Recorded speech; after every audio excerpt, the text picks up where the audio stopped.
It is interesting how our body speaks to us.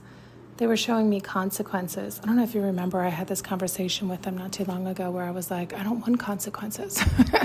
But we do. It's information. Consequences are just information. You can have good consequences, bad consequences. It's just information.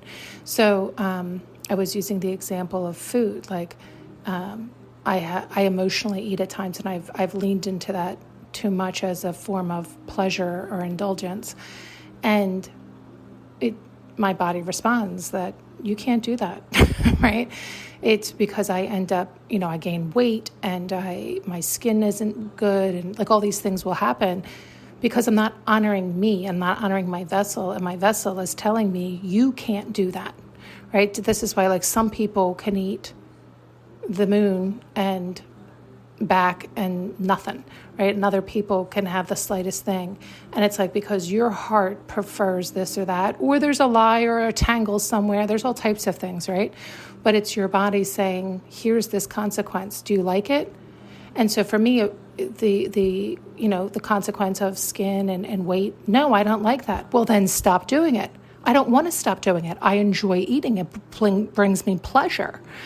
And the idea is, yes, but are there other things that bring you pleasure? Yes. Are there other things that bring you more pleasure than that? Yes. Can you work on indulging in those more? Right? Like it's a way for your body to steer you and guide you and inform you.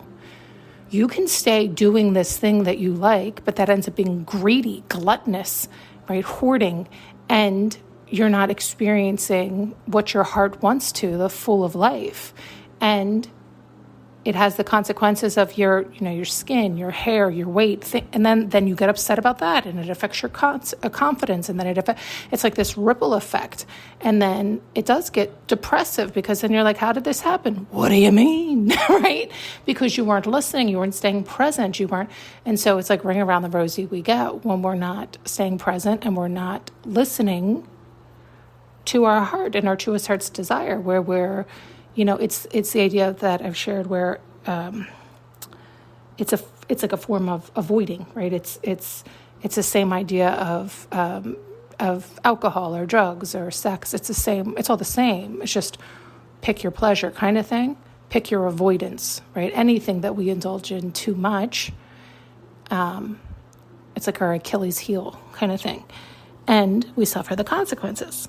So then stop doing it. And then we have a hard time, unraveling that at times where we don't see it all the way through, recognizing like, oh, we're doing it because it does bring us some pleasure, whether it's avoidance, right? Avoiding what it is we're really looking to do, or we're overindulging. And that's with everything in life, right? Even overthinking, right? Or over whatever. And then there's also the under, not pushing yourself enough or not, But I thought that was interesting how we were just talking about information, and it's always a choice, right? It's always a choice. Many people choose to stay stuck in their addiction or avoidance or pleasure, indulging there. But when we suffer negative consequences, it's up to us. Like they're showing me a few things here. It's up to us. Like, do we really want better for ourselves, or are we choosing to stay with those negative consequences? In other words, your indulgence is more important to you than the negative consequences, or is your heart's desire stronger to stop that addiction? Does that make sense? It's like whatever's stronger is going to win. And so you have to decide, because if you don't, that's deciding too. That's allowing it to win, right? When you're not, it's like putting up a fight or putting forth an effort to make the changes, do the scary thing, do the harder thing. But it seems like it's harder because you've just gotten familiar in that pattern of addiction.